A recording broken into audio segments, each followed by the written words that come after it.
রায় জাগো গো, জাগো শ্যামের মনে মোহিনী বিনোদিনী রায়। নমস্কার, গঞ্জের কথায় আপনাদের স্বাগত জানাচ্ছি। আমি নূপুর চক্রবর্তী। জায়গা দেখো আর তো নিশি নাই, জায়গা দেখো। কার্তিক মাস মানেই হেমন্ত, আর হেমন্তের গ্রামীণ প্রকৃতির ভিন্নতর রূপ।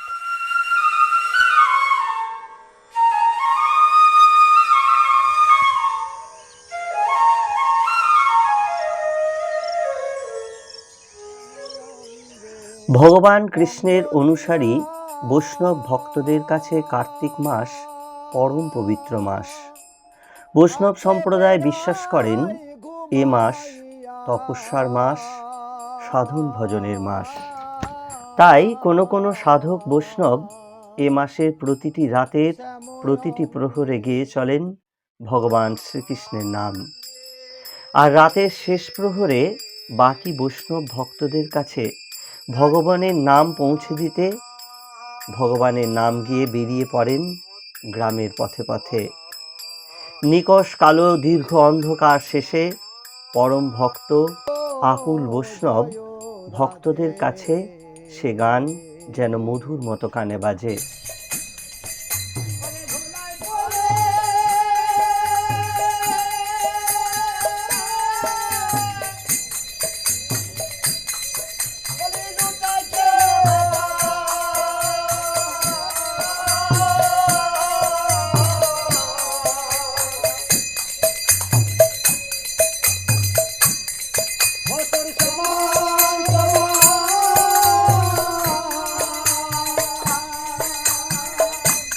বৈষ্ণব মতানুসারে প্রভাতী মূলত ভগবানকে জাগরণের উদ্দেশ্যেই গাওয়া হয়, কিন্তু সে জাগরণ শুধু ভগবান কৃষ্ণের জন্য গাওয়া হয় না, গাওয়া হয় শ্রীরাধিকার উদ্দেশ্য করে।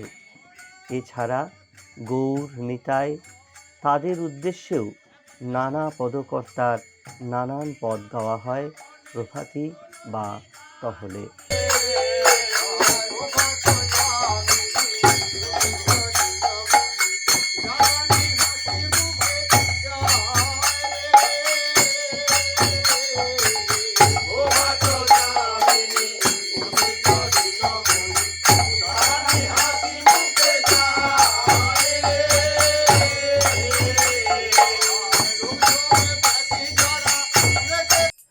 অনেকে মনে করেন হেমন্তের পাকা ফসল রক্ষা করার জন্য বৈষ্ণবকুলের তৎকালীন মোড়লরা গ্রামের কৃষককুলকে সজাগ করার উদ্দেশ্যে এই টহল প্রথাটি চালু করেছিলেন।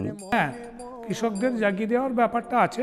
তো কার্তিক মাস তো সাধারণত এবারে তো এখন তো ফসলের যারা কৃষক তারা তো এবার শীত আসছে, সেইটার সময় কৃষকদের সঙ্গে একটা সম্পর্ক হচ্ছে ভোরে কৃষকরা ওঠে, আর এই যে শীতের সময় একটু ঘুম টুম পায়, তাই হয়তো কৃষকদের ভোরে উঠানোর একটা প্রয়োজন পড়ে এই সময়ে। তার জন্য কৃষকদের সঙ্গে একটা সম্পর্ক আছে।